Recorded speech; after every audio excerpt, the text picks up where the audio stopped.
Et yo le club, j'espère que vous allez bien. Aujourd'hui, je vous propose une vidéo un petit peu différente de d'habitude. Ce sera pas une exploration, un let's play sur Warcraft 3 ou une analyse de RBG ou ce genre de choses. Ce serait plutôt une vidéo top 5 des différents MMO qui, je pense, méritent votre attention encore en 2021. Quand je dis encore en 2021, c'est parce que le monde du MMORPG a dit du mal à se renouveler et c'est relativement compliqué. Il faut savoir qu'au-delà de World of Warcraft, je joue à beaucoup de jeux, ou en tout cas j'ai eu l'occasion de jouer à beaucoup de jeux différents, même si le MMORPG reste mon style favori. J'ai eu l'occasion de commencer très jeune avec du Donjons et Dragons, du Neverwinter, du Dark Age of Camelot. J'ai même testé Ultima Online et EverQuest, mais c'était un peu plus tard, pas quand ils sont sortis, juste histoire de me faire un petit peu une idée. Guild Wars, Terra, Continent of the Nines, j'en passe. Et du coup, je voulais vous parler un petit peu de ceux qui, je pense, méritent votre attention et méritent d'être testés malgré les différentes mauvaises réputations. Et je vous expliquer point par point pourquoi je pense que ces jeux-là valent la peine.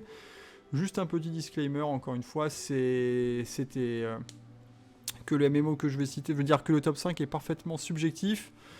Que c'est mon point de vue sur la chose et que je comprendrais très bien que vous ne soyez pas forcément d'accord, et c'est justement à ça que servent les commentaires. N'hésitez pas à mettre un commentaire si vous pensez que j'en ai oublié un qui méritait d'être dans la liste. N'hésitez pas à me dire pourquoi vous pensez que certains peut-être méritent un peu plus leur place que d'autres. Et c'est parti. Alors pour commencer avec le cinquième de la liste, du cinquième au premier, c'est juste une liste personnelle de ceux entre guillemets que je kiffe le plus et ceux que je kiffe le moins, qui est 5 entre guillemets le moins et 1 le premier, mais dans la réalité je les aime tous, hein, sinon j'en parlerai pas de tous les jeux. Donc pour commencer, alors comme vous pouvez le voir à l'écran, ce serait Albion Online en 5ème position. Pourquoi Albion Online ? Déjà, je suis un grand fan de PvP dans la plupart des MMO, et le système hardcore PvP full loot de Albion Online est vraiment super intéressant pour les vieux de la vieille. Le fait que quand vous tuez quelqu'un dans les zones rouges et dans la black zone, vous pouvez récupérer son stuff, c'est vraiment quelque chose que je trouve super intéressant. En deuxième point, le système de gear qui je trouve est vraiment pas mal. Le fait que le gear soit traité comme un consommable et non forcément comme une pièce en soi et un objectif. C'est justement de pair avec le premier point, parce que, étant donné que quand vous perdez votre gear, enfin quand vous mourrez dans certaines zones, vous vous faites déchirer, vous perdez tout votre stuff, et bien si le gear, voilà, si vous mettiez 10 ans à obtenir une pièce pour au final la perdre, ça la foutrait vraiment mal. J'ai mes petites notes à côté, hein. En troisième point, je dois souligner le système d'housing, donc de deal de guild et deal personnel, l'île sur laquelle vous pouvez construire des bâtiments, avoir une ferme et faire pousser des trucs. Ce que je trouve toujours super intéressant dans un MMO, hein, dans un MMO RPG en tout cas. Dans un RPG, ça me fait toujours plaisir d'avoir ma petite baraque et pouvoir faire pousser mes petits trucs. En quatrième point et en dernier point positif, j'essaierai toujours de finir sur un point négatif pour essayer de rester honnête. En point positif, c'est le nombre de contenus endgame du jeu. Je pense que de tous les MMORPG auxquels j'ai joué, Albion c'est vraiment celui qui possède le plus de endgame, que ce soit... les arènes, alors les arènes de ce jeu c'est pas comme les autres MMO, c'est plutôt du BG, mais voilà, c'est le mode PVP instancié traditionnel qui est vraiment bien. Les Hellgate, les donjons corrompus, les routes d'Avalon, le World PVP qui est en général assez massif, que ce soit dans les zones rouges ou dans la Black Zone. La guerre des factions comme on peut la voir là, où grosso modo vous représentez une de vos factions et vous allez attaquer les avant-postes des autres factions pour récupérer des points et gagner... et gagner des points de faction pour acheter des trucs. Le système d'AVA traditionnel comme dans tous les bons MMO, c'est-à-dire Alliance versus Alliance, des guerres de guildes, hein, tout simplement. Il y a même du Zerg, des gros fights de Zerg versus Zerg, sans forcément que ça appartienne à une grosse guilde ou quoi. Énormément de contenu varié, les donjons solo pour les joueurs PvE qui sont verts, les donjons groupés pour ceux qui sont bleus et qui sont de 3 à 5 joueurs, et les sortes de world boss qui peuvent se faire aussi à 10 joueurs, et j'en oublie sûrement, il y a trop de contenu, il y a trop de choses à faire, que vous soyez un joueur PvE, que vous soyez... D'ailleurs, il y a aussi le système de métier, de crafting et de farm qui est vraiment bien, vraiment beaucoup de choses. Peu importe ce que vous aimez faire dans un jeu vidéo, vous allez le retrouver sur Albion. Avec ce petit point positif qu'il est disponible sur tablette et sur téléphone, ce qui fait que si vous n'avez pas forcément envie d'être en permanence sur le PC pour pouvoir jouer, que vous avez envie de chill, poser avec votre téléphone dans votre lit ou la tablette pour aller farmer un petit peu des ressources, vous pouvez très bien le faire.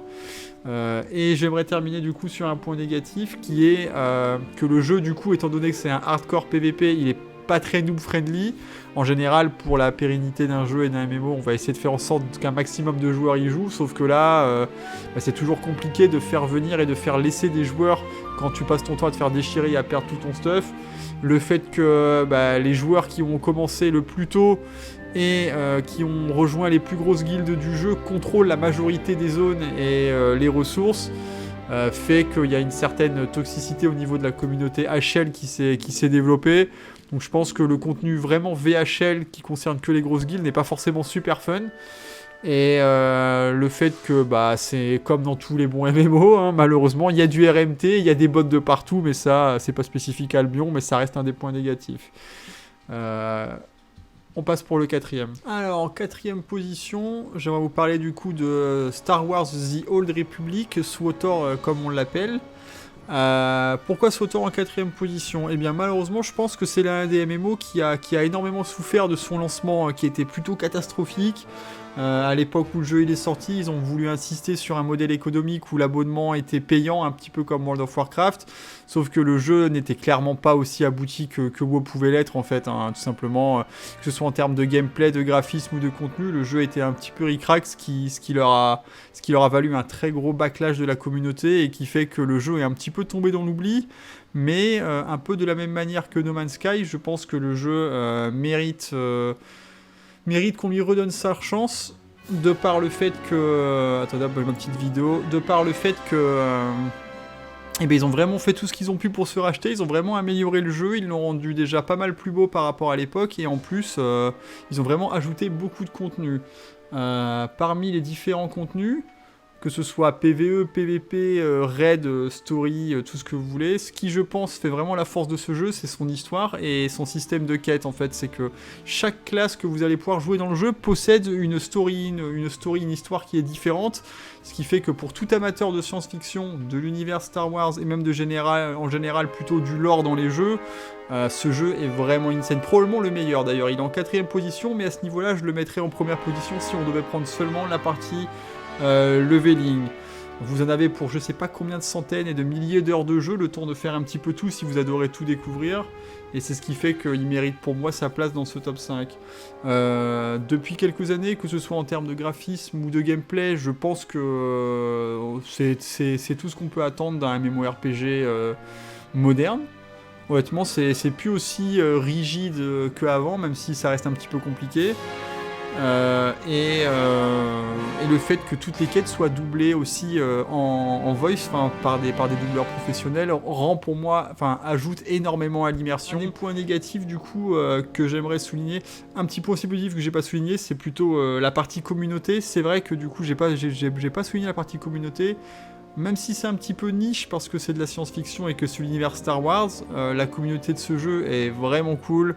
Étant donné que la plupart des gens, je veux dire, la licence Star Wars est relativement connue à travers le monde, et ce qui fait que la plupart du temps, les gens qui lancent le jeu Star Wars, c'est des gens qui aiment la licence, et vous n'avez pas forcément de grandes chances de tomber sur quelqu'un avec qui vous allez vous embrouiller pendant 10 ans, sans forcément qu'il y ait aussi de compétition pour le endgame ou ce genre de choses. D'ailleurs, je voulais aussi souligner qu'il y a un système de PvP classé quand même, qui d'ailleurs est pas si mauvais que ça, j'ai même plutôt bien apprécié à l'époque. Même si j'y ai pas rejoué depuis maintenant quelques années, et ça fait partie des MMO que j'aimerais bien refaire, mais malheureusement on n'a qu'une vie, c'est difficile de jouer à tout. Mais voilà, pour le point négatif, c'est un peu le fait que quand on a l'habitude de jouer à d'autres MMO AAA, dont je vais parler un peu après, le gameplay a l'air un petit peu rigide et clunky, on sent que le jeu est quand même un peu en deçà par rapport aux autres, et le fait que à son avantage et à son malheureusement inconvénient, ce soit basé sur une licence Star Wars, ce qui fait que même si Star Wars est très populaire, il y a beaucoup de gens qui détestent la science-fiction, il y a beaucoup de gens qui détestent l'univers spatial un peu, ce qui fait qu'on aura tendance à pas vouloir se lancer dans le jeu, malgré toutes les qualités que j'ai citées un petit peu avant. Je vous propose maintenant de passer à la 3e position. En 3e position, évidemment, on va retrouver World of Warcraft. Qu'est-ce que serait un top 5, un top 10, ou je ne sais pas, un top même 100 000 de MMORPG sans avoir inclus World of Warcraft? Ça me paraît relativement impossible, même encore en 2021. Là, alors du coup, j'ai pas forcément de vidéo. J'ai pris l'une des vidéos, étant donné que sur ma chaîne, je fais principalement du contenu MMORPG. C'est probablement l'un des rares jeux sur lequel vous allez avoir un petit peu de gameplay. Merci encore à la team Atlas Corp qui m'avait partagé leur clip de RBG. En tout cas, pourquoi World of Warcraft et pourquoi je pense qu'il vaut le coup d'y jouer encore en 2021. Déjà parce que c'est l'un des piliers, j'ai envie de dire, modernes du MMORPG. Hein. La plupart des gens que vous connaissez, des acteurs célèbres, des stars du cinéma, des gens qui travaillent à la télé, tout ce que vous voulez, tout le monde a essayé au moins une fois WoW dans sa vie. C'est impossible quasiment de trouver quelqu'un qui a jamais essayé. En tout cas, parmi tous les gens qui jouaient à des jeux PC il y a 10 ou 15 ans. Le fait que c'était le jeu casu par excellence à sa sortie. Quand je dis casu, c'est à comparer avec ses concurrents qui étaient Ultima Online et EverQuest. Le fait qu'il a été énormément casualisé et qu'il soit d'une qualité AAA sans précédent, que ce soit en termes de décor, de design et de musique, a fait qu'il a réussi à toucher vraiment une audience globale et mondiale assez élevée, ce qui a fait que c'est devenu le phénomène actuel qu'on connaît.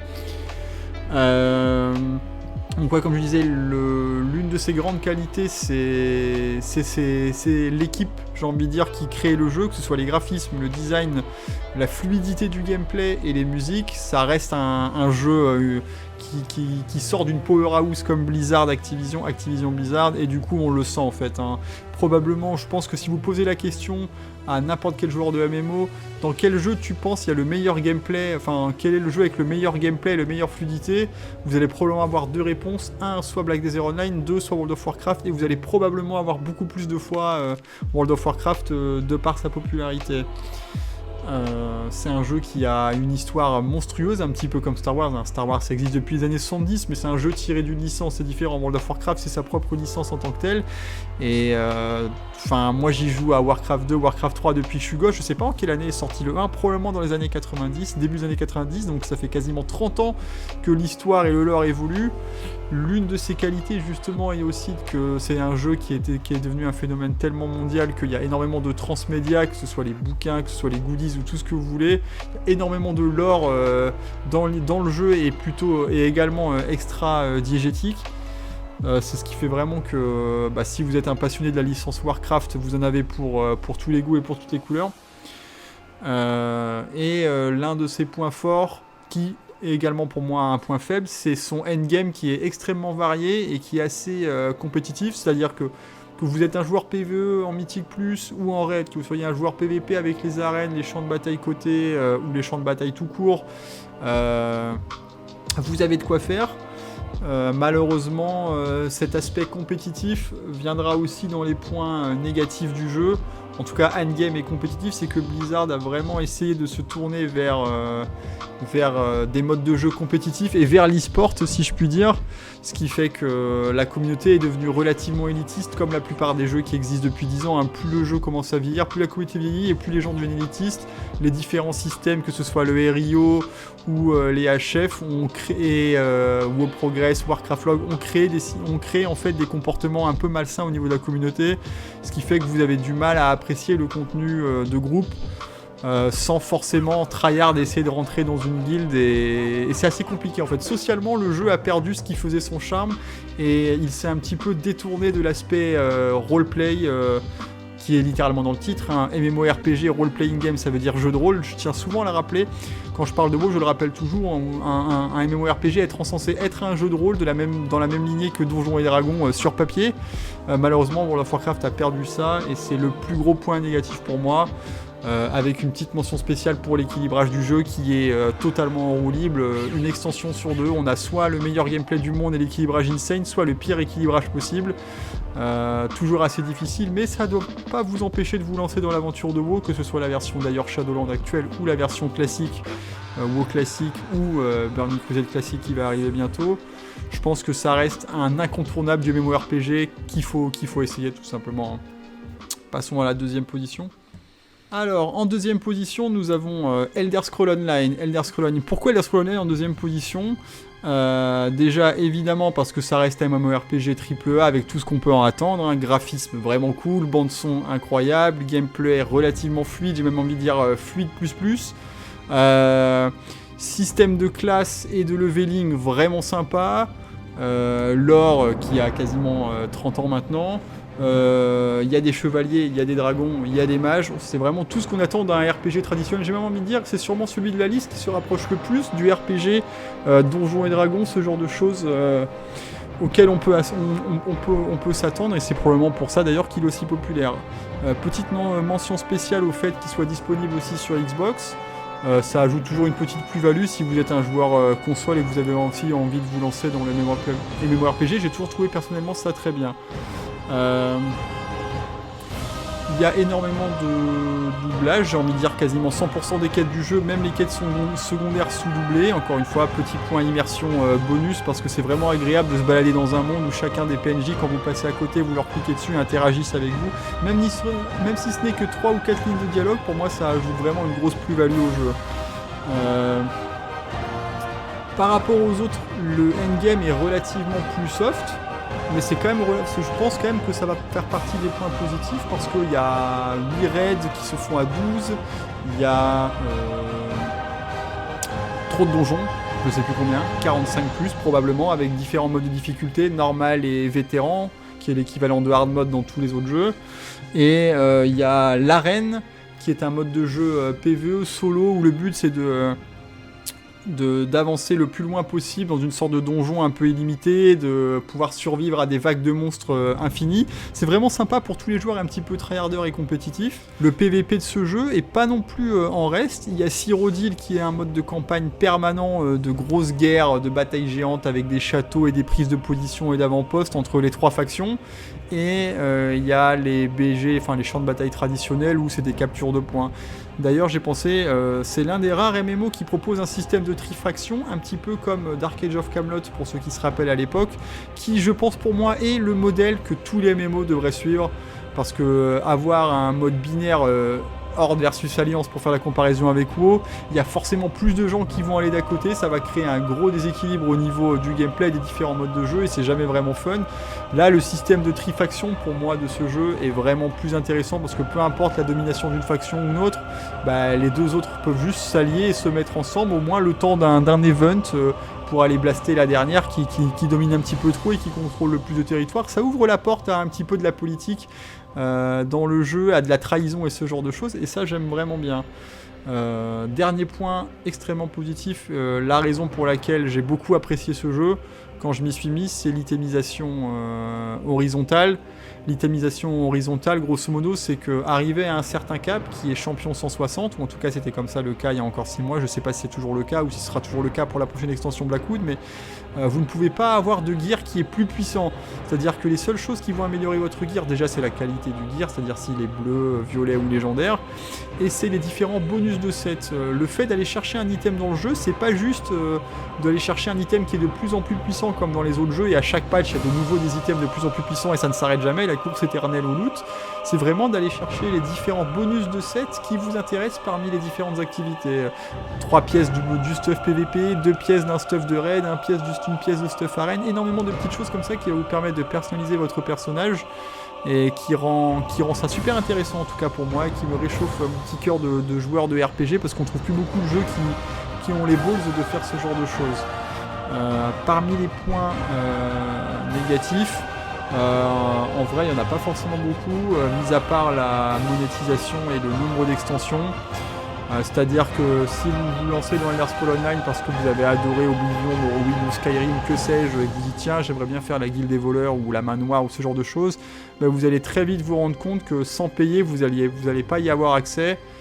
Dans le mode gratuit vous avez des centaines, probablement même des milliers d'heures si vous faites toutes les quêtes du jeu avant d'être rassasié, mais tous les trucs qui font le charme de Elder Scrolls, et tout son lore est un peu bloqué derrière un système paywall en mode il faut payer les extensions, ce qui est pas vraiment cool.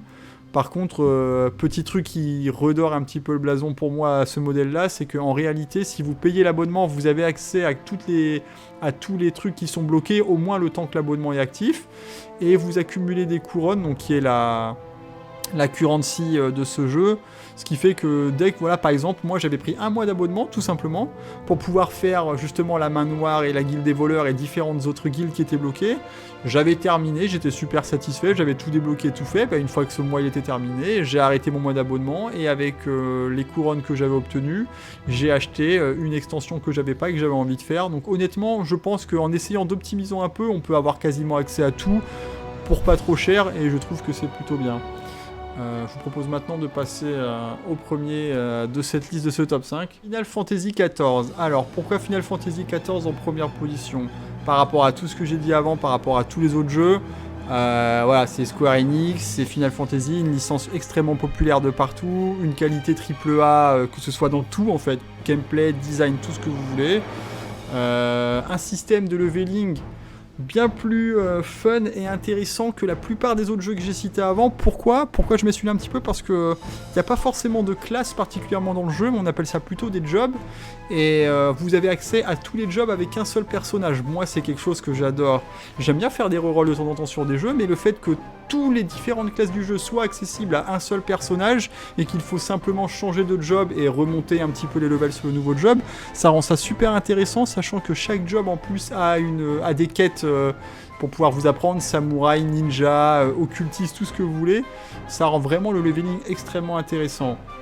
L'histoire principale est assez longue, la MSQ comme il l'appelle, Main Story Quest dans le jeu, mais elle est vraiment de très haute qualité, hein. On sent qu'à la base ça reste une licence entre guillemets, de RPG traditionnel solo, et ils ont de quoi puiser dans le lore pour pouvoir faire des trucs vraiment cool. En tout cas moi en ce moment je suis en train de me régaler en train de faire les quêtes du lore. L'un des points qui est un petit peu tendancieux, c'est son gameplay. Oui, le gameplay il est assez lent, le GCD il est de 2,5 secondes à cause de la PS4, parce que sinon les joueurs PS4 ils peuvent pas cake W, ce genre de choses. Et c'est vrai qu'au début j'ai eu un petit peu de mal, venant de WoW où des fois le GCD il est même pas de 1 seconde, de 0,7, 0,8 pour certaines classes, ça m'a fait bizarre. Mais plus vous allez monter en niveau, moins vous allez sentir cette différence, entre guillemets, cette lenteur de gameplay, parce que vous allez avoir accès à énormément de sorts qui sont hors GCD, donc c'est l'un des points qui est tout autant positif et négatif, mais ce qui fait que pour moi que la learning curve est intéressante. Pour quelqu'un qui veut débuter, c'est vraiment cool d'avoir un peu un gameplay lent au début, mais qui va s'accélérer de plus en plus au fur et à mesure que vous avancez, et c'est pour ça que je l'ai mis dans les points positifs. Un autre point qui est extrêmement positif, c'est la qualité des raids et des donjons. Il y a énormément de raids et de donjons dans le jeu, je sais pas combien pour le coup, il y a plusieurs modes de difficulté, hein. Pour les joueurs compétitifs hardcore qui veulent tryhard, il y a des modes de ouf, ou les modes plutôt traditionnels pour découvrir, mais on sent que c'est du Final Fantasy. Si vous avez l'habitude de jouer à cette licence, vous savez que la plupart des fights que vous allez rencontrer vont être épiques. Dans ce jeu, dans FF14, c'est pareil, à chaque fois que vous rentrez dans un truc, vous allez affronter Ifrit, vous allez affronter Titan, un Behemoth, un truc géant dans tous les sens. Les combats des fois ils durent un quart d'heure, il y a même des cinématiques en plein milieu. Alors c'est peut-être un peu flashy avec énormément de choses à dodge dans tous les sens, mais ça rend le gameplay extrêmement dynamique, en plus avec la qualité de la musique derrière des Final Fantasy, que de membres de pub comme je dis toujours. Et le dernier point, enfin les deux derniers points que j'aimerais aborder, c'est tout autant négatif que positif, c'est le PVP. Il n'y a pas forcément de PVP dans le jeu pour le coup, les développeurs ont fait le choix d'un peu le laisser de côté, même s'il y a un mode de siège, c'est très difficile de le queue parce qu'il n'y a personne qui veut le faire, donc ça fait partie des points négatifs à mes yeux, parce que je pense que le PVP ça peut apporter beaucoup de choses dans un RPG, mais en même temps ça devient un point positif, parce que étant donné qu'il n'y a pas de PVP, il n'y a pas forcément de mode compétitif de tryhard, même en PvE, il n'y a pas de details ou ce genre de choses, il n'y a pas de comparaison de DPS, ça fait que le jeu est extrêmement bien équilibré, et ça fait super plaisir. Voilà, c'était tout pour ce top 5 des MMO, en tout cas qui je pense du moment valent encore le coup. Je sais que j'ai pas parlé de tous les MMO actuels qui sont relativement populaires, d'ailleurs je voulais en profiter pour faire deux mentions honorables, mention spéciale à Guild Wars 2 et RuneScape, que ce soit RuneScape 3 ou Old School RuneScape, qui je pense sont deux MMO qui valent énormément le coup, mais comme je n'ai simplement que gratté la surface de ces jeux, je les ai essayés pour le fait de les essayer, sans forcément avoir essayé d'approfondir dedans. Je peux pas forcément avoir un avis le plus pertinent qui soit là-dessus. En tout cas, ça fait partie des jeux que je vais justement essayer de tester à l'avenir pour avoir un avis un peu plus éclairé dessus, mais je pense que ça peut être deux très bons jeux à essayer et à suivre. Et écoutez, on se retrouve dans quelques jours pour une prochaine vidéo. Alors pas forcément sur les MMO, comme je vous le disais, que j'adore en ce moment et qui je pense méritent d'être essayés, mais plutôt ceux qui me hype le plus et ceux qui vont arriver dans le futur. Je vous dis à dans 2 jours et ciao tout le monde.